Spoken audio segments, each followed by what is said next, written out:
Good morning. It's great to see so many of you joining us again this morning. We've opened the virtual doors on our final webinar, and we're just going to give everyone a few minutes to get in and get settled before kickoff. Great to have you with us.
Okay, good morning and a very warm welcome to you all. It's great to see so many of you returning again to today's webinar, our final webinar, who have joined us across the entire series. It's also great to see a large number of new faces. My name is Caroline Preston. I am the Business Development Manager in PKF-FPM, and I will be your host this morning. We have another great session and another great panel lined up for you today as we look at the topic of planning for recovery in Ireland, something we are all very eager for.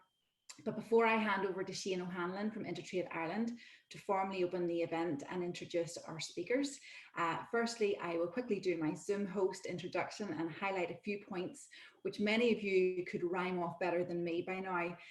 But for the first timers with us today, it's important to make you all aware.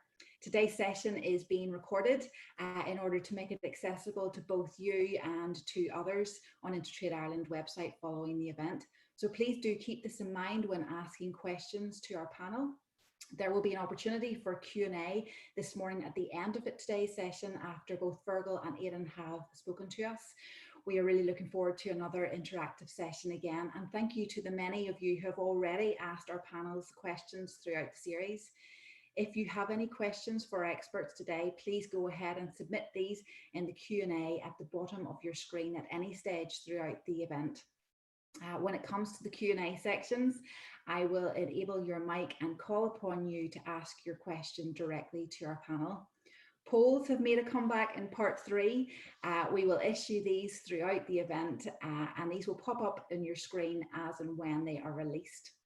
The final thing to say is that we can't see you and we can't hear you until we bring you in individually at the Q&A. So sit back, relax and enjoy this session with us today.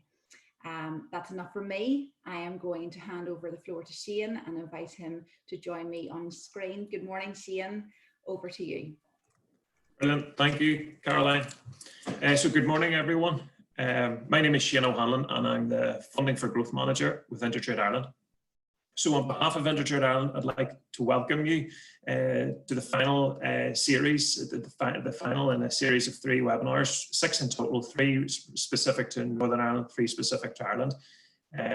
These webinars are designed to help businesses navigate their way through these unprecedented times.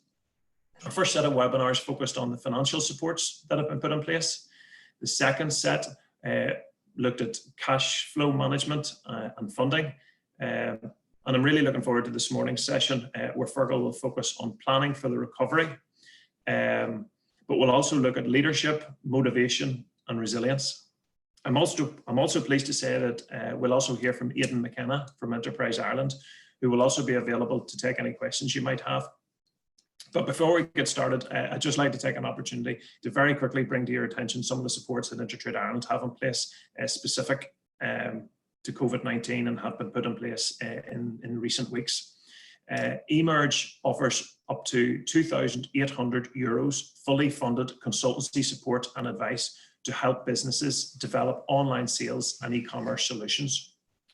Secondly, Emergency Business Solutions offers up to €2,250 fully funded consultancy support and advice to address key business challenges, including cash flow, HR, and supply chain. Now, both these offerings have some eligibility criteria. The company, it needs to be a manufacturing or tradable service business registered on the island, needs to have a satisfactory trading history, be engaged in cross-border trade, have the capacity to deliver the project over the next number of weeks, and is an SME, i.e. has less than 250 employees and an annual turnover of less than 40 million. Additionally, InterTrade Ireland have produced two excellent resource documents that are very much complementary to this morning's session, one specific to Northern Ireland and the other to Ireland. These are available on our website and they summarise the key information you and your business needs to know.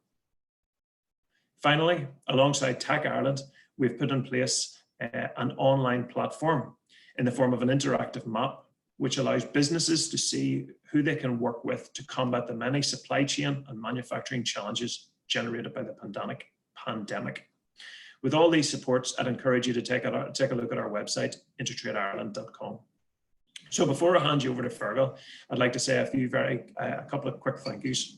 Firstly, to Aidan McKenna, who joins us for the second time in the series of webinars. Thank you, Aidan. It's really greatly appreciated. And also to Feargal and his team at PKF-FPM, most notably Michelle and Caroline, for helping put these webinars together. So I'd encourage you to get as much as you can out of this morning's session, and please ask as many questions as possible. So that's enough from me. I'll hand you over to Feargal. Thank you. Thank you very much, Shane. Thank you very much, Shane. And as Shane has said, my name is Feargal McCormack, and I'm the Managing Director of PKF-FPM Accountants, and we have 5 offices operating across the island. We're honoured to have been invited by InterTrade Ireland to help them deliver their COVID-19 webinar series, and I'm delighted to be joined this morning by 2 of my colleagues for the Q&A session, Michael Farrell and Patrick McKenna. We've been very encouraged by the positive feedback to webinars 1 and 2, and this week's webinar will look at planning for recovery, incorporating leadership, motivation and resilience for ROI, for Republic of Ireland businesses. And in that context, I'll be sharing with you the PKF-FPM experience over 30 years, both internally but more importantly observing externally businesses of various sizes and shapes and sectors. As Shane has said, we're very honoured to be joined this morning by Aidan McKenna, the Regional Director of Enterprise Ireland. And Aidan will share with us how Enterprise Ireland can help business with recovery plans, and more importantly, develop sustainable and growth businesses going forward. And finally, may I say that my slides will be an Aidan memoir. I don't plan necessarily to go into every slide in detail. However, I should draw to your attention that the slides along with the video of today's webinar will be available on the InterTrade Ireland website shortly afterwards. Caroline referred to the polls, and during the course of my presentation, we plan to have 3 polls. We'll do them very quickly, so you'll see yourself when they come up, and we look forward to your active participation. Webinar 3 basically naturally follows the first 2 webinars. Webinar 1 was when we highlighted the various supports available to businesses operating on the island of Ireland, both grants, indeed tax cash flow concessions, and also various loans. And webinar 2 then, we covered the whole area of cash flow management, working capital management, funding, and indeed how to prepare a proposal to a bank or indeed another funder. And within that context, that's why webinar 3 follows on very naturally there, because the recovery plan is a further extension of a bank proposal in that it further flushes out in terms of operational plans, what you're planning to do in terms of your vision for the future and your strategy implemented. It's important to acknowledge that the evolving coronavirus pandemic means that we are currently all living and working in unprecedented and extraordinary times. And the commencement of the easing of COVID-19 restrictions on the island on Monday past is welcome, but the prospect of social distancing continuing in some form or other for the foreseeable future is a reality. And there's no doubt that the economic implications across the island are going to be very challenging. But to be fair, and I think it's important to say that businesses acknowledge this, that they pale in comparison to the public health and human costs that we are observing in the communities around us. It is acknowledged that both governments north and south have brought in business supports to help businesses, employers and employees to help with COVID-19 as the business environment continues to experience uncertainty and challenging times. And in recent weeks, with regard to COVID-19, we believe there's been a change in business confidence and sentiment, with businesses now getting over the initial shock phase and starting to plan, create, and design the future recovery, albeit acknowledged uncertainty and extraordinary times. And thus, in order to manage those inherent risks and the fear that COVID-19 presents, we need to quickly move past that shock of the pandemic to active leadership and control measures. And that's what we hope to focus on today during the course of the presentation. And if you think about it, there's no more important leadership and employee control than how we actually behave individually and how our organizations behave collectively. And now more than ever, we need to be empathetic and compassionate leaders. We need to engage, listen, connect with others. And also, as we continually interwoven to this morning's presentation, we need to display flexibility, understanding and sensitivity to get people through the crisis and then lead them through this current uncertainty to hopefully a new and exciting reality. Right now, it's fair to say, to alleviate workplace fear, it is paramount that leaders focus on being objective, transparent, effective, and indeed, probably most importantly, authentic.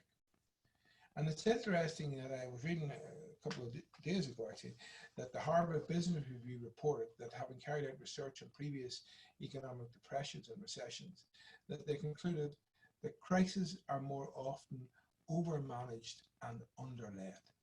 And think about that. That's a really important point. And that's the difference in leadership and management. We've got to avoid the urge to jump in and firefight at the operational front line. Leadership decisions today, remember, can be the difference between a motivated staff or not when we resume full activities. Through this webinar presentation, we hope to make successful leaders and businesses even more successful by sharing with you some proven business practices. But it's fair to say that no performance is good enough. We have to set the bar high and embark upon an ongoing journey of continuous improvement towards business improvement, business excellence, and organizational excellence. Yes, we need to think globally about our business, look at the opportunities and threats to be prepared to change with changing circumstances, and recognizing that agility and embracing change are key to survival. But they have been key to survival for some time, but in the current circumstances, they come more to the head. And it's fair to say that in our experience, successful leaders have a hunger for success, an eye for opportunity, are great team players actually, and have huge reserves of confidence and persistence. And literally, I think what we're really saying is we want businesses to sidestep, survive, and perhaps even capitalize on the turbulent economic times we're currently experiencing through lateral thinking. Now, I don't know whether you've seen this or not, but in recent days, I would share the views expressed by prominent economist David McWilliams when he said that we're not living through a recession, nor are we witnessing an economic depression caused by policy failures like the 1930s depression, or indeed the traditional economic shock like the 1970s recession. Rather, he argued, and I agree with him, we are suffering from something new, something he termed a pandemia, which he described as a once-in-a-generation event which causes huge global economic, social, and political destruction. But given what we've been hearing from the medics in recent days, I think we should perhaps stop thinking of the world after COVID, and we need to start thinking of the world with COVID. And in this context, I would suggest we need to reframe the discussion towards a phase like, in terms of strategic planning and recovery planning, to living with COVID, rather than the up to now preferred comment of post-COVID world. So from an Ireland perspective, one of the biggest opportunities could lie in the whole area of supply chain management and what we can do. And certainly from an Ireland point of view, we have demonstrated in recent years that we're one of the most successful cogs actually in the world in global supply chain management. And that's evident by the huge number of multinationals on our island. And I mean, if you think of the pharmaceutical sector in particular, 24 of the top 25 pharmaceutical companies in the world are located on the island of Ireland. However, it's also fair to say that the pandemic has profoundly affected the supply chain environment. And in the past, the key metric, and this affects all our business going forward, the key metric for supply chain was price. The cheaper the location, the better. No one thought about security or trust. Put simply, it is unlikely the West will ever allow itself again to be dependent on China alone for essential manufacturing goods. Now, if you think about that, we now have to then recognize and negotiate the new reality in which supply chains are truncated dramatically as businesses opt for security over price, trust over efficiency, and relationships over algorithms. And that's very important that we think of that as we're planning our strategy, our recovery plan. So although some may be arguing that the pandemic isn't just a new economic term, it demands a whole way new of thinking, I would disagree, and I would argue that what it does is it reaffirms that the core culture that business is all about people and relationships is fundamental, with an emphasis on connecting, empowering, and involving to deliver a value response. And this is very important. Values are really important, which reflect relevance, sustainability, and trust to our customers and client base. And we're going to come back to that again. But I think those are three key words in terms of developing our recovery plan: relevance, sustainability, and trust. So basically, the pandemic is an opportunity to deploy unconventional thinking to navigate a pathway out of the current economic mess and re-engineer our risk management strategy of the 3 R's. What do we mean by the 3 R's? And we mean basically in terms of the 3 R's, obviously reset, refocus, and rebound. And what we mean by those, in very simple terms, by reset, we mean identify goals to align your business model to the new norm. In terms of refocus, I think this is an important point, by the way. We've got to encourage the power of the right mindset to ensure mental well-being and personal wellness in order to remain strong, focused, and empowered as a collective team. And in terms of rebound, we've got to re-engineer the business to develop simple strategies to rebound faster, better, and stronger during and after the COVID-19 crisis. So I think it's fair to recognize that a business can't just open its doors and start again. It will need a business continuity and discovery plan. And liquidity will be key to the reopening for many businesses. And research, believe it or not, has reaffirmed that planning for and the implementation of an appropriate level of liquidity will be crucial in defining the successes of businesses' recovery during and post-pandemic Ireland, and indeed the island of Ireland. Now, naturally anticipating future market conditions and customer behaviours and attitudes will be pivotal to success, but so also will be our labour resource and our talent management.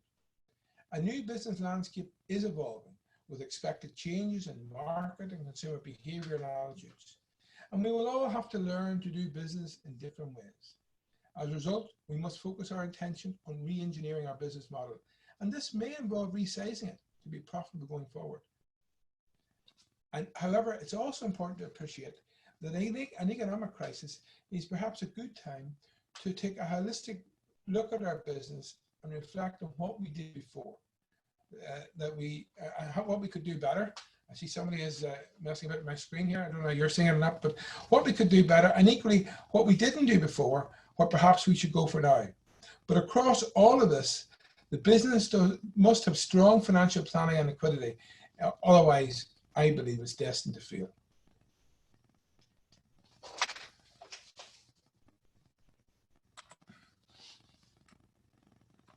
I've got a wee snag there with my slides, so I just talk to you 1 second, once I pick them up here. Perhaps my colleagues will try and get those slides working again. We're back again, there you go. So there's no doubt that things will be different living with and post COVID-19. And some behaviours and attitudes will have changed. Without doubt, social distancing will be prevalent. Remote working will become much more common. Staff flexibility arrangements, I think you're hearing this all the time currently in discussions, will probably increase with greater emphasis now on the 24/7 clock and allowing for people's personal circumstances and etc. in terms of childcare. And there'll probably be a combination of remote and non-remote working going forward, with far less business travel and video conferencing and webinars becoming the norm and a lot more popular. There will certainly be a greater demand now to accelerate digitalization, cloud computing and outsourcing, and moving totally towards the paperless office, albeit many organizations had done this already. You will see environmental, green and sustainability issues, health and lifestyle, the profiling of customers and clients, including age, etc., supply chain management, and hopefully value and above all trust becoming key to businesses going forward. Also, we mustn't forget Brexit hasn't gone away either. Now, in terms of our present circumstances, it really is important not to panic and to acknowledge that our present circumstances don't determine where we go, they merely determine where we start. And you can see many examples of this. Barack and Michelle Obama started in very humble surroundings. Indeed, if you're watching the current film about her, and finished up with the most powerful family in the world. Indeed, in yesterday's paper, the day before, there's a great story about a young lad, David Shanahan, from Castleisland in Kerry. He actually sat beside my son, Rory, at UCD in first year last year, 18 months ago. And basically, he decided he wanted to become an American footballer. And he followed his dream by going to Australia, to an academy there. And he's now, this week, been announced as the first Irish person ever to win a scholarship to American football. You talk about determination, you talk about having guts and saying where he wanted to be, and then all of a sudden starting to work out. And you know, it was Michael Porter, one of the great business gurus of all time, who said, strategy is about making choices and trade-offs. It's about deliberately choosing to be different. That's where the premium is, in being different. And if you think about it, we touched on this briefly before, we touch on it again. In terms of business strategy, you got to first of all establish the baseline position, your baseline position as a business. And in doing that, there's a number of tools you can use. For example, SWOT analysis. And again, if I'm being honest, this is one regularly people misunderstand. SWOT analysis, strengths, weaknesses, opportunities, and threats. It's important to appreciate the strengths and weaknesses are internal to your organization, within your control. That's very important. It's amazing how often somebody gives you a SWOT analysis and it's quite clear they don't understand it. In terms of opportunities and threats, they're outside your control. But at present, none of us can operate in a bubble. We have to keep our periphery glasses open to observe what's happening around us. And in that context, there's a tool called PESTLE. So you look at the impact on your business from political, economic, social, technological, environmental, and indeed legal or regulatory issues. You then generate the ideas, you then evaluate the ideas, and then you start to develop your plan and your milestones. And that's important, but the next one is far more important of all. Don't let your plan gather dust on the shelf. You have to manage and monitor during actual performance. And you know, I myself, the first time I was ever asked to give a speech was, believe it or not, in 1981. I was asked to be the keynote speaker at a student accountancy event in the Sleep Dollar Hotel in Newcastle.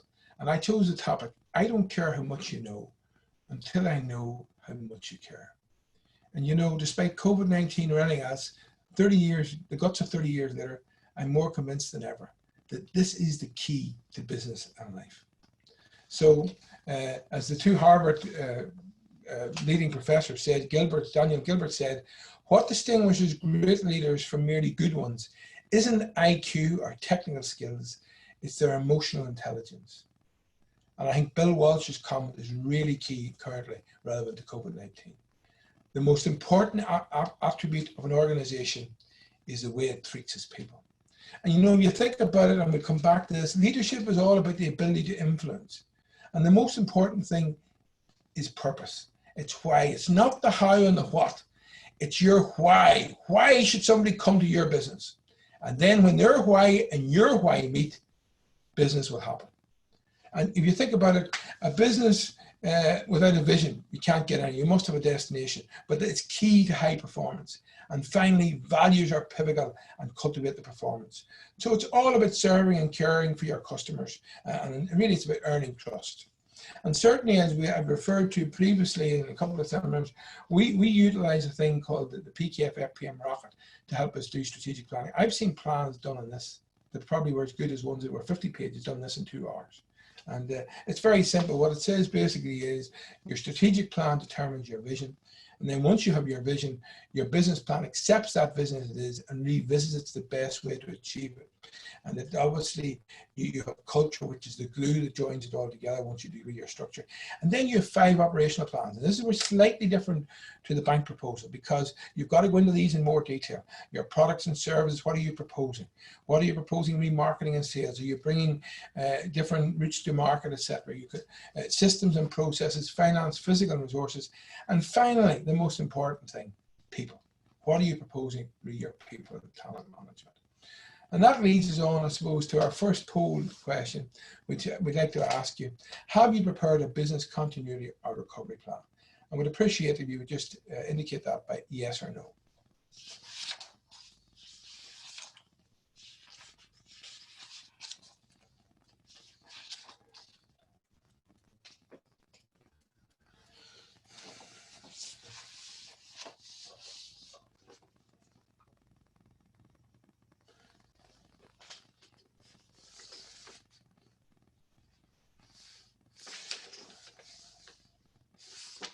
And the interesting thing about that slide is that it actually shows, which is slightly disappointing, that there hasn't been a significant move from webinar 1 in that response. And I would suggest that 48% of people having not prepared a recovery plan, you're very brave, I think. You need to start immediately, because if you don't prepare a recovery plan, you know, as we've said before so often, you know, if you and I didn't decide to be on this webinar today, if we're going to the shop later on to get food, if we don't decide to go there, we won't get there. So if you don't have a destination, you'll never get there. If you don't have a discovery plan or roadmap to help you get out of this current mess, well, you'd be a very brave person to think you're going to get there. In terms of the COVID-19 financial supports, we went through all these in great detail in webinar 1. Don't plan to do it during this seminar. However, as I've said earlier, we're delighted that Aidan McKenna has joined us and will share with us how Enterprise Ireland will try and offer you support if it's relevant to do your business recovery plan, but more importantly, to grow and create a sustainable business going forward. And in that context, we'd like to ask a further question, if you don't mind. Have you accessed COVID-19 financial supports, grants or loans over the past few weeks and months?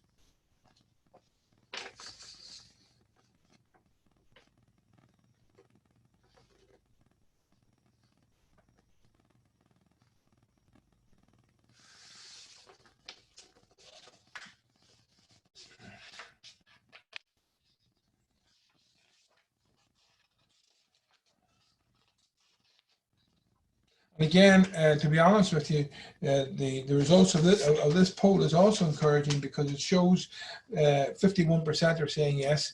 That again, there is a challenge out there for us to convince business of the importance of how these supports can help them, because that is not a dramatic increase in terms of assessing grants and financial support from banks. It's fair to say the question is different to the one we asked in webinar 1, which specifically asked bank support, but this one actually brings in bank and grants. So in our experience, the quality of leadership, more than any other factor, determines the success or failure of an organization. And you know, leadership's not about position or hierarchy, but it's about attitude and attributes, and that's really important to appreciate that. And it's also important to avoid complacency and to recognize that past success is no guarantee for future success. The principle remains leadership first and then management. And you know, it took me unfortunately a long time to realize what George Bernard Shaw said in his wisdom words: the only golden rule is there is no rule. There is, and that's correct. You can have a framework, but not a rule. We need to stay flexible. and adapt to changing circumstances. And if you think about it, there is a clear difference between leadership and management. Leadership comes from within, but it's recognized by others, it's influencing. And sometimes, you know, you think about it, and certainly if we look at the most successful businesses of all sizes we come in contact with, this is the key differentiator. Some business leaders need to lift themselves out of the business and work on the business rather than in the business. It really is sad at times when you ring people, oh, they're always too busy. They're too busy, but maybe they're too busy doing the wrong thing. You need to pause, come out, and start, if you're the leader, start looking on the business. And I'd suggest to you not to engage in negativity and to have the courage to tell your work colleagues to disengage from it. If the, you know, you have to get rid of that cancer. If there's somebody negative all the time, give them an opportunity to sort it out. Personally, in my view, they don't sort it out the door, because in our view, that's not the culture we want to promote. And if you think about it, the successful leader is determined by the outputs of his or her team, not by their own inputs. And finally, I highlight this final point, which I think is fundamental to your management and leadership style. If you can't delegate, you're a nuisance. I came across a client one time where the owner, about 40 staff, the owner came in every morning at 5:30 in the morning, got up, because they decided they'd sign every letter, read every letter. Oh, what a fool. If you think about that, if you've recruited people and you think they're good enough, you've got to empower the team, put in processes. Please remember that. Put that up in your own door. If you cannot delegate, you're a nuisance. And obviously, in terms of leadership, we're talking about in the corporate setting, the ability to deliver change. We're also talking about the whole new demand for ethics to be embedded at the heart of businesses going forward. You know, a few years ago, it used to be, we used to ask the question, can I do it? Yes, I can, like Bob the Builder. Now it's a different question. It's, should I do it? And we'll only know quite often 2 or 3 years later, but that's a very important differentiation in business culture at present. Yes, we've got to treat people with respect and dignity, and we've got to build those strong relationships. And ultimately, we also have got to be prepared to be agile, as we keep saying throughout this morning's presentation. And you know, if you think about it, with the will, you can do almost anything, but without it, you can do nothing. And equally, we believe that business thrives in both effectiveness and efficiency are aligned and complement each other. And what do we mean by effectiveness? Well, we mean doing the right things. That's strategic, working on the business. And what do we mean by efficiency? Doing things right, operational and tactics, working in the business. Now, I don't want to bore you today, but what we have, this particular slide, I could talk an hour on its own, but it suffice to say that over the years, we've identified what we consider to be the 7 most important factors in developing, which would be your recovery plan, and running a successful business. And this is above all size and sectors. And basically, obviously, the first one is leadership and shared responsibility. We believe internal communications are far more important than external communications. And if you think about it, that's because your staff are either your ambassadors or your assassins. If your staff aren't out there saying you're a great business, you have a problem. Forget about all the brochures. And if you think about it equally, an accountant has to be honest and tell you that you have to become active with the sales process. If you don't have a sale or revenue, you have no business, unless you're in the specific R&D and milestones. Equally, you've got to be innovative, embrace technology. You've got to differentiate yourself from your business, we've already highlighted earlier. You've got to, what are your unique selling points? You've got to put cost control in, which we identified in previous webinars, cash flow management. You've got to manage change. You've got to be ahead of the game in terms of whether it be R&D, etc., which is very important. And ultimately, people manage. And certainly, one of the things we've introduced in that area, which we have found amazing in terms of our outputs, is we do a weekly staff pulse survey. How's it going? Fantastic. The insights we find, we're doing it from June 2015. And believe it or not, 2 weeks ago was the best score we got, even though all our staff, or 120, are remote working. Really, it's important also to put things in context when you're developing plans. And you know, Winston Churchill, who said, you make a living out of what you get, but you make a life out of what you give. And it was St. Francis, it's very appropriate today in the current COVID-19 crisis, who said, it is in giving we receive. I think he also said, by the way, the door to happiness faces outwards. And if you think about that, look at the amount of people who are currently volunteering. That's enhancing their self-confidence, their self-worthiness, and it's benefiting a lot of other people. Now, in my view, people fall into 2 categories: those who give you energy and those who take it away. And really, you know, You need to find that out pretty early on, because I find very few people change on this particular point. And if they don't change early on, you need to ask them to move on somewhere else. And if you think about it, it's the leaders in a company who give direction, who motivate and inspire the workforce, who even in the face of adversity, as we're currently experiencing, see opportunity. And personally, I think the three common factors that deliver success quite often are the oldest things in life. The 3 C's: courage, character, and commitment. And you know, certainly within our own organization, we encourage our people to endeavor to be different and unique, to push out the boundaries and to think outside the box.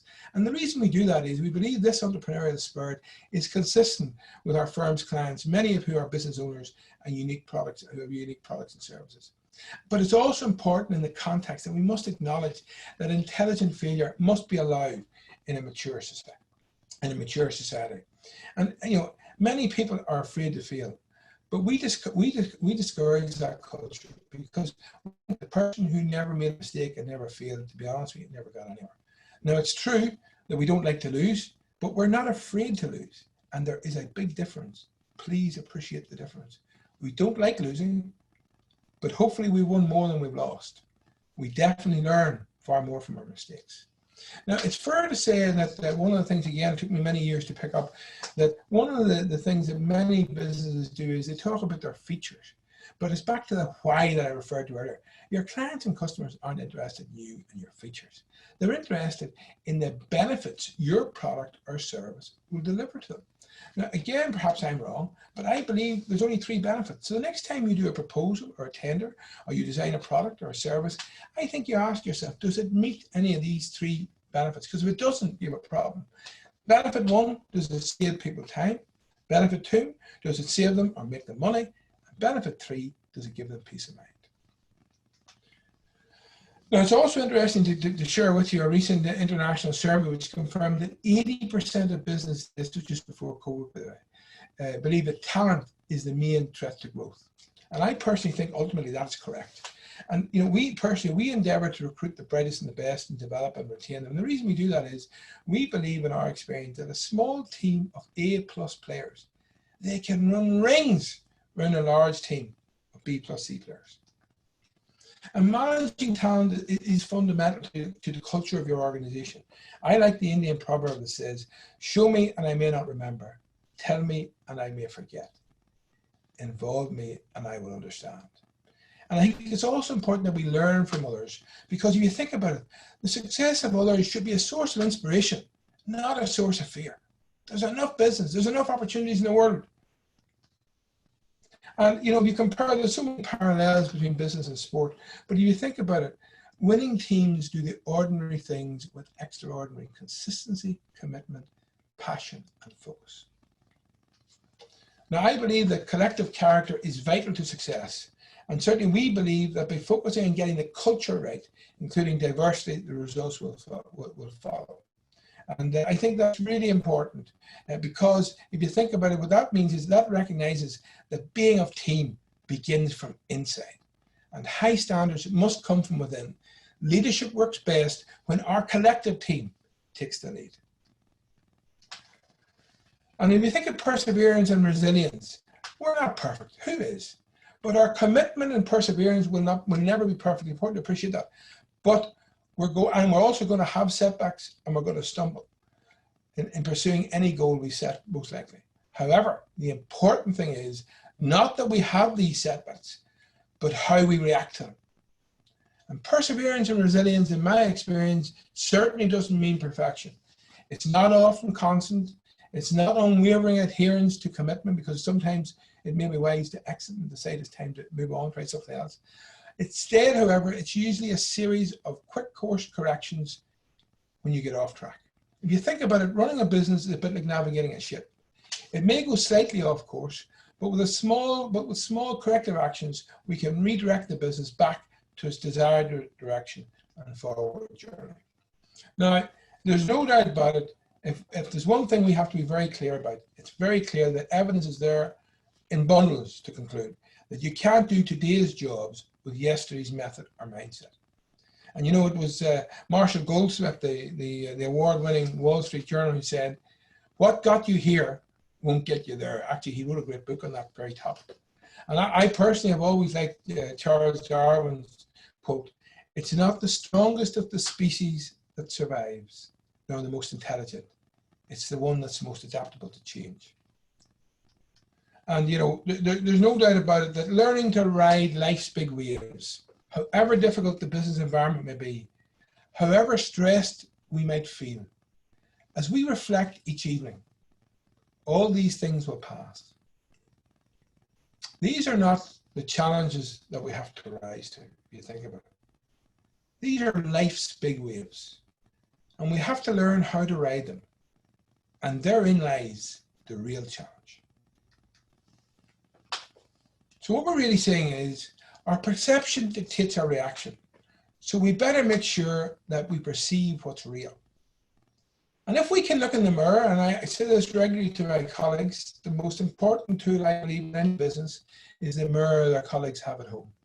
If we can look in a mirror at home in the evening and say, I give it 100% today, we can have no regrets. I haven't lost a wink's sleep over business since March 2000. A big part of any team effort is personal ambition. Yes, we need highly motivated and ambitious individual winners to create that team success and collective team success. Please make sure people are aware, no solo runs. However perceived the challenges can cause, however, we have to accept that perceived challenges can cause distress or can motivate. And it's all down to how we see it. And I believe, and my organization believes, PKF-FPM, that for recovery and growth to take hold, confidence, yes, personal and business confidence, must replace fear. And we must convert natural anxiety into a passion to deliver positive results. Yes, we must approach the future with great hope and confidence in our own ability to offer best practice, because there is no doubt the fittest will survive and evolve much stronger from our current COVID difficulties. What does that really mean? It means that I share Steve Jobs' view that the only way to do great work is to love what you do. The day I get in my car and I'm driving to work and I don't love it, the car will turn the opposite way. Success starts with passion, and successful, passionate leaders are a living example of their vision and don't just talk about it. You know, you think about it, a sustainable business that we're all aspiring to and hoping to get a recovery plan to deliver for us, it's a bit like riding a bicycle. We've got to keep pedaling, because if we stop, we fall off. Thus, we must keep moving forward and never be complacent with people and talent management, and retain a constant state of nervousness. Yeah, I'd be worried if I didn't have a state of nervousness before I started here this morning. And focus on relevance, sustainability, and trust. You've heard those three things before. I think that's key going forward. So in terms of COVID-19, thankfully, it will be temporary, albeit temporary could be a significant period of time. But our individual mindset is crucial and will affect the outcome and success of our vision. We must individually buy into the strategy of our business and have confidence in our individual and collective ability to deliver the desired outcomes. Yes, we can't change what's happening around us. The current situation is fluid. Staff availability in the current circumstances is not guaranteed, and the future is uncertain. But be in no doubt, through connecting, empowering, and evolving, we will be very energized and committed to trying to do our best to deliver for our staff, colleagues, our clients, and our customers, and indeed, our community. Yes, as a species, we are vulnerable, but thankfully, we have demonstrated in the past, we're also innovative, resourceful, and capable. By staying positive and strong, we believe working together with a united determination and vision can overcome any challenges that arise and ultimately succeed, because as we've said before, the fittest will survive. Finally, our final poll, we're just trying to get a feel for what proportion of you believe your turnover will fall in 2020, and equally in that context, what percentage of your turnover do you think will it fall annually in 2020?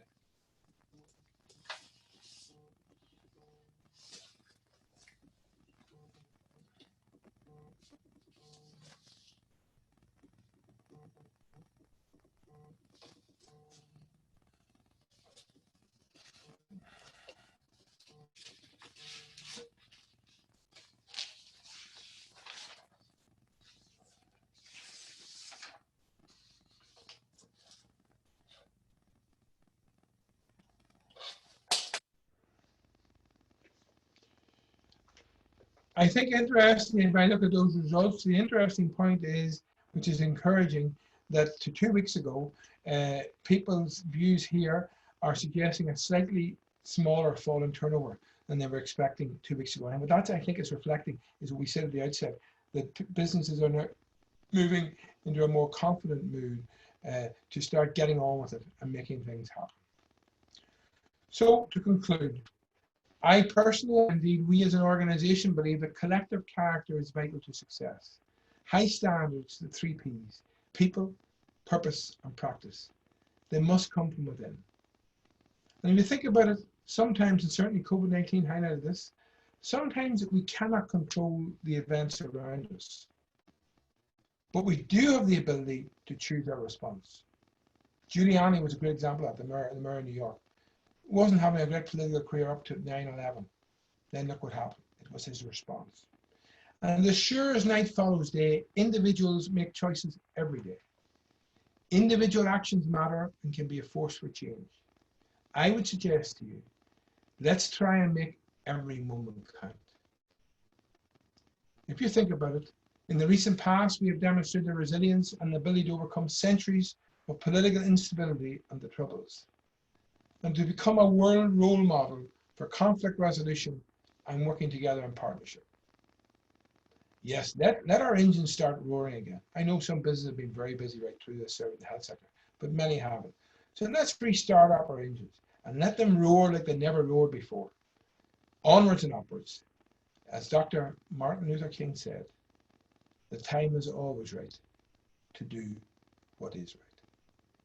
And in that context, I would now like to pass you over to Aidan McKenna. Aidan, as you know, is the Regional Director of Enterprise Ireland. And I have to say, I have always found Aidan, in respect of our clients, etc., to be very open-minded and very helpful. And I look forward to hearing what Aidan has to say. If Aidan can share a slide with us.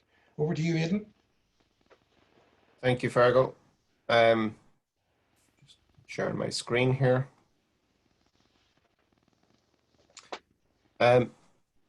Everybody see that okay? I think that came up okay. Listen, first of all, Feargal, that was fantastic overview and motivating and inspiring positive contribution there. I think that is exactly what people need to hear in this difficult period.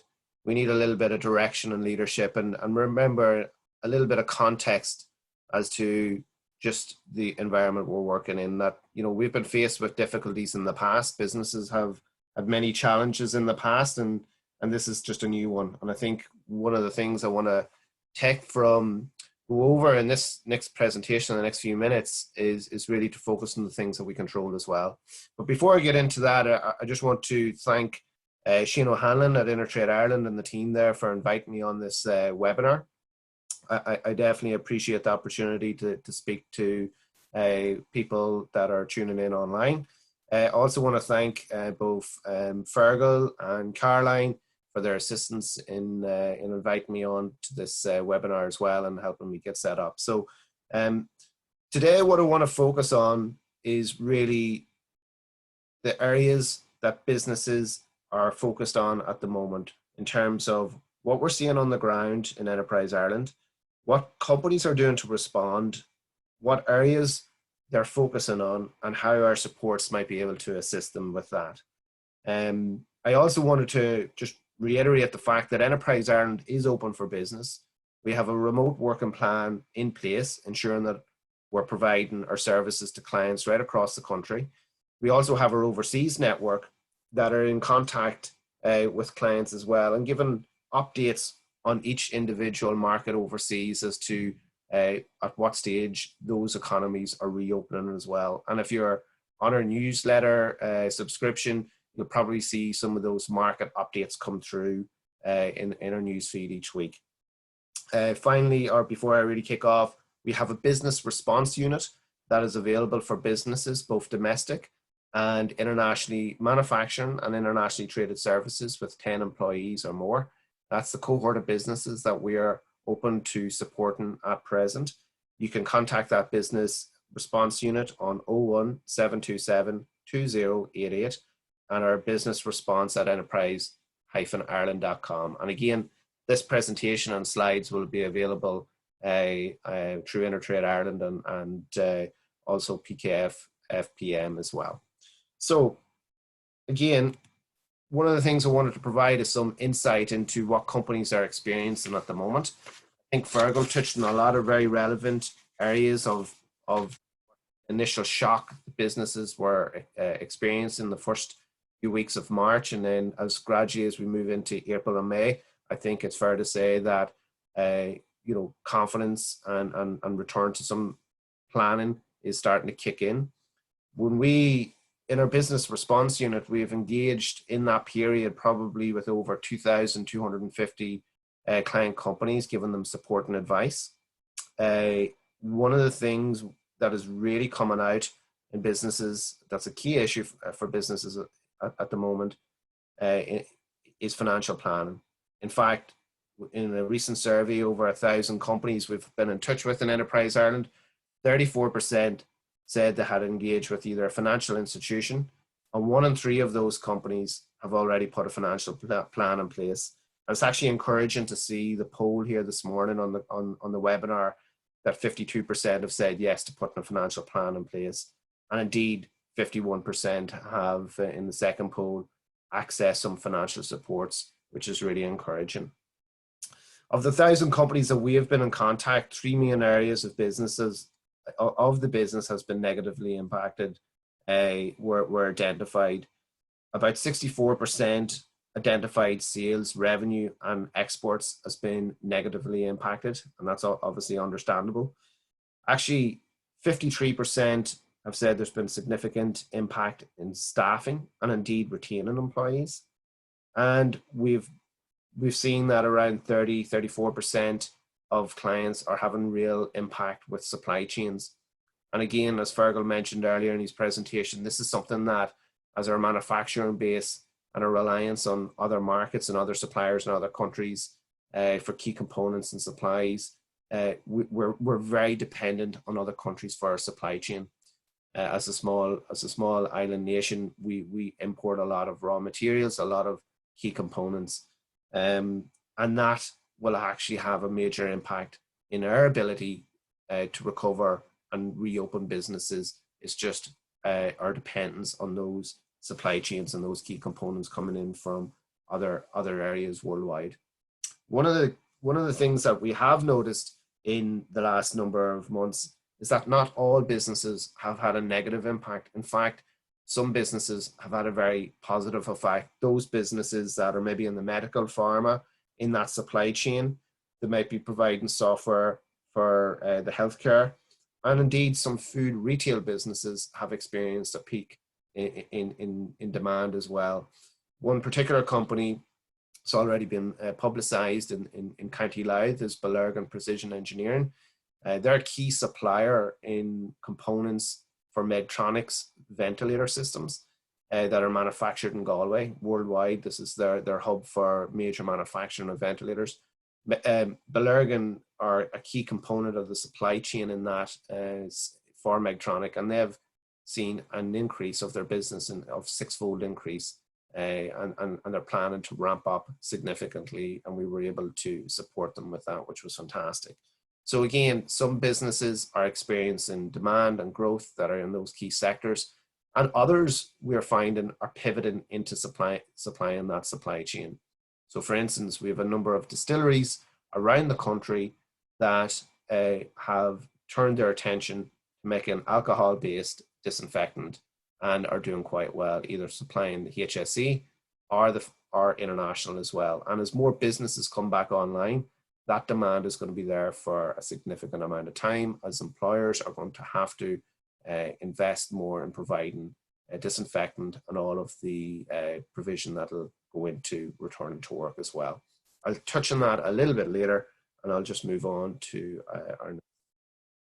So I think in summary, the COVID-19 challenges for Irish businesses can really be summarized in these 3 headings. There's the immediate, the near term, and the medium term. And depending on the type of business and what sector of the economy you're in and how quickly it's or likely it's going to reopen, you can move very quickly between these. And indeed, you could be working on all 3 of these at any one time. I think, as I mentioned, liquidity and cash flow is of key concern to a number of our clients. And I'll touch on some of the supports that we have on that.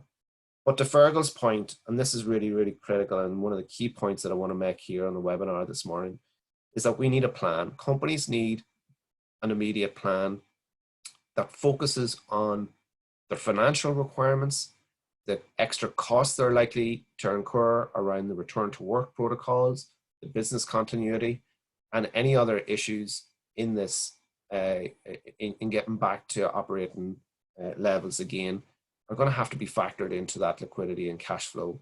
And that might mean going out and raising temporary finance. As I said, I'll cover some of those supports towards the end of the presentation, but this is the first place to start. Secondly, I would also consider that business continuity. This is critical as well. I think one of the things that the government here in Ireland have done is published through the HSA, the return to work guidelines. Now, these are going to be directives towards businesses that will be enforced. The HSA has indicated that they will have the powers to close businesses if they don't adhere to safe return to work policies and procedures and practices. So what does that mean for your business? Well, it may mean that you redevelop and reorganize your operations where people in an office are working, the work environment, the time that they work may need to be staggered. We may need to move to multiple shifts. They may need to work with a balance of working from home. And indeed, this is going to directly impact on employees and on your HR policies as well. So there's going to be real key decisions made and leadership going to be needed in the next number of weeks and months ahead. And one of the things that I think that Feargal adhered to and mentioned as well is that, you know, now is the time to be thinking strategically. Now is the time to be getting that strategic advice. And one of the things that we would encourage businesses to do is to talk to the experts, see what is best practice out there. This is a new environment, it's rapidly changing. And if you don't have all the answers, contact Enterprise Ireland or your local enterprise office and get consultancy supports, whether it's the business continuity or strategic consultancy supports or act-on supports, either through us or InterTrade Ireland, to really understand and get access to some of those professionals that are well-versed and very knowledgeable in terms of helping you reorganize your operations and get back to work. One of the things that we've learned as well, and we've seen a lot of, is an impact on sector and product pivoting, where that may be in a temporary nature, such as the distilleries doing the hand sanitizer. Maybe more long-term effects of product and sector pivoting are going to happen. And this is really important for companies to understand, to gather some market intelligence, understand some of the broader pictures, maybe do a little bit more of investigating internationally. We have a very broad suite of market intelligence supports, market research center available. We also have supports to allow you as a business to hire some consultants in and also to spend a bit of your own time on that market research. And indeed, we have also seen a number of our businesses that are currently not operating in a manufacturing sense, but absolutely they're ramping up their R&D, and they're allowing this period is allowing them to really focus on their research and development. Projects that they maybe had on the back burner are suddenly coming to the fore. They're looking at the new trading environment, and it allows them as well to focus their workers, not on so much as production, but absolutely on some of the research that they've been wanting to get to at some point. As Feargal mentioned, it's our agility to pivot and to adapt to this changing environment that's going to be key. So now is a really good time to look at your innovation capacity, your ability to innovate, and see what you might need in terms of that going forward. So as I mentioned, we have a number of these supports to help you with that. Our recovery roadmap would look like, really in the short term, companies were stabilizing their business. We're really focused on the operations, maintaining them and retaining employees. We're now moving into the phase of resetting, adapting your business, your plans and operations, and indeed there comes a cost with that. In the recovery, there's an opportunity to capitalize on maybe new innovations and new opportunities as we come out of this, both here in Ireland and internationally as well.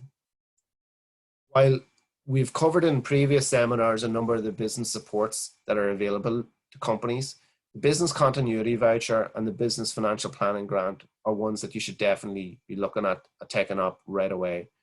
The $2,500 100% grant funded business continuity voucher allows businesses to get advice from either lean consultants or financial consultants to support them in that business planning. The business financial planning grant is a $5,000 grant, up to 50% funding of a plan that allows you to put a robust financial plan together that would be strong enough to come into Enterprise Ireland for funding, or indeed into any of the pillar banks for funding as well. As I mentioned, there's going to be significant cost on businesses in setting up and getting back to work. So your immediate working capital requirements are going to be there, but also those extra costs and additional costs are all going to be applicable in a sustaining enterprise plan as well that can apply to our sustaining enterprise fund. I'll go back into that maybe in a little bit, but I just wanted to move on as well. There is other government supports out there that I'm sure you're well aware. I wanted to touch on this, and something that Feargal absolutely touched on is your ability to concentrate on what you control. In Enterprise Ireland, we regularly sit down with our clients and we go through the 6 core business pillars. It really revolves around what your strategy is going to be, what drives that is the finance and your available finance. How is sales and marketing going to be impacted in this environment? What are your operations going to be looking like? What changes do you need with people and management? And your innovation capacity is going to be key. So when you bring all that together, that should really, if you look at all 6 core business pillars, that should really give you a good foundation as to what investment you need to be thinking about in the next 3 to 6 months, and even further afield as we come out of as the sectors of the economy reopen. So again, under these stabilize, reset, and recover, one of the things that I'd like to highlight is that business financial planning grant again, the lean business continuity voucher. The sustaining enterprise fund is up to 800,000 for SME and large companies, and what that allows us to do is to provide working capital supports to companies that need it and also have that. Smaller businesses, we can provide between 25 and 50k supports, and on the larger enterprises or larger requirements, it's between 100 and 800k. The other thing that I would encourage companies to look at is our agile innovation funding. We have a number of funds, a number of supports available to look at small innovation projects. They don't have to be big, high spend items, and we're very open to looking at small projects, quick projects that you may be looking at in the near and immediate term as well. So as I said, we have the details of the financial planning grant. I'm conscious I'm running over my 10 minutes, but it's definitely information that we have here that is going to be made available to everybody. Our Sustaining Enterprise Fund, one of the things I'd like to point out on this one is the fact that just to qualify for that, you have to have 10 or more full-time employees. At the same time, we encourage you to apply to the SBCI Working Capital Loan Scheme. And companies need to have had an impact of 15% or greater reduction in actual projected turnover, increase in the cost base of your.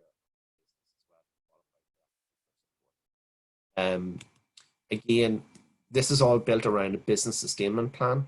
And again, the financial planning grant can help you produce that business sustainment plan that you'll have to put in place to qualify for this funding. What's unique about this funding, it's an advance payment that has to be repaid, but you get a 3-year grace period to repay that. We've also changed our administration fee to not kick in until the first 6 months past, and it's a simple interest, it's not compound interest like a traditional loan as well. The repayment by the end of year 5 on successfully achieving project objectives. So I think that's where I'm going to leave it for now. I'm conscious that we have time for Q&A, As I said, our details are there on our website. I know it's going to be made available after this presentation, and I look forward to any questions you may have directly here. Thank you.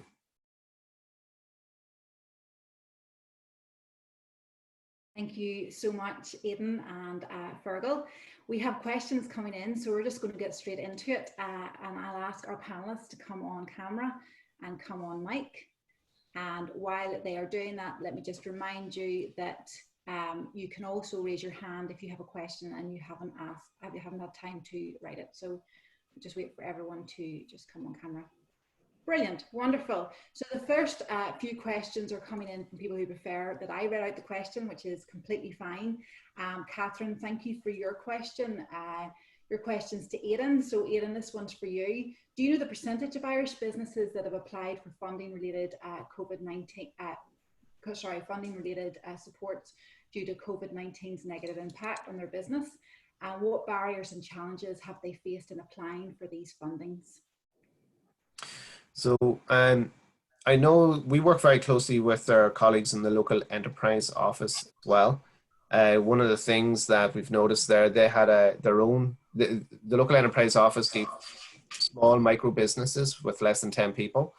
They have issued 6,500 business continuity vouchers in the last number of months. That is currently closed at the moment just to get through the backlog, but is likely to reopen. I don't have a percentage overall of businesses applying, but I do know I shared some figures there in terms of our own business continuity voucher. We've had a significant increase, interest in those. We have over 500 of those already issued, and we have a number of applications, live applications with us now around both the financial planning grant and also the Sustaining Enterprise Fund, but I can't give out really detailed percentages. Some of the challenges, I think, talking to a lot of businesses, I think a lot of businesses in the media term were focused on securing the employee supports, and they've done that now, and now as they move towards the planning phase, they're looking at the impact of the costs. And it's only recently as well that the HSA have issued concrete directives as well for each sector of the economy. So as people digest that, you get a better sense of some of the changes they're likely to need to make in their businesses as they reopen. Thank you, Aidan. I hope that answers your question, Catherine. Our next question's in from Damien. Damien, I have enabled your mic. You can unmute and go ahead and ask your question. Question for Aidan. Sorry, Aidan, your mic broke up a little bit when you were going through some of your costs. So if we were to secure 800K for 3 years and it was paid back at the end of that period, what would the total cost be for that loan? So it depends. It depends on. So 800K directly from us. You'll have a 4% administration. Just give me it in figures. Like, what's the total cost for the 3 years for the loan? Yeah, I just don't have it offhand, Damien. Can I get back to that? No, that's okay. Like, I mean, is it 32,000 then a year for administration plus what's the interest on top? I didn't hear the interest. Yeah, it's not an interest. It's a 4% administration fee. So it's not a typical loan interest rate. Yeah. It's an administration fee. All right. So you have the loan for the period and you pay 4% per annum. Yes. Okay. And I'll give you Aidan's direct details, Damien, so you'll be able to speak to him directly. The next question's in from John. Feargal, could you share what steps and strategies your business has taken over the last number of years? It's a big one. Well, I tried to do that during the presentation, but I suppose it's fair to say that about 4 years ago, we adopted a thing called the to assist us the entrepreneurial operating system, the EOS system. And what that did do was, it means that I have beside me here, actually, we have a one-pager. Our entire business plan is now written on one page. And that's agreed, and that's broken down into a number of things. Basically, we do values, core focus, and then more importantly, we run now on a 90-day clock. So actually we do rocks every 90 days. and they would be quite a few of those would be non-financial. But basically, we find 90 days is quite a quick time because before you know it, the 90 days are coming up. So it's really focused that people have to deliver. It has to be consistent with the overall objectives of the business. So really, I think that our strategy is reasonably simple in that we try to do a fair bit of the type of for example, we used to always do these during work hours, and we used to maybe find time and put them off. We've now a golden rule that 4 times a year we take ourselves out of the office for a full day, the board. And ironically, since we've done that, we found we make more money, even though we thought it was so precious we couldn't take time out of the office. So it's back to that working on the business rather than in the business at times.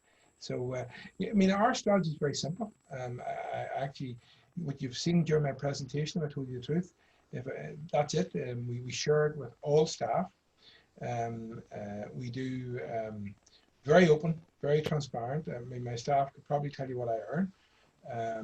Again, I personally believe that the key to motivating people is actually caring for them and being transparent and open. And so that's really it. We encourage everyone to be empowered.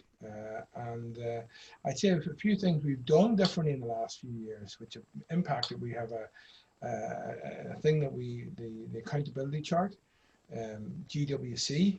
We ask people, do they get it? Do they want it? Do they have the capacity to do the job? And to be honest with you, every new recruit is scored plus or minus, and every staff appraisal is plus or minus. And if the HR people are listening now, they'll probably kill me.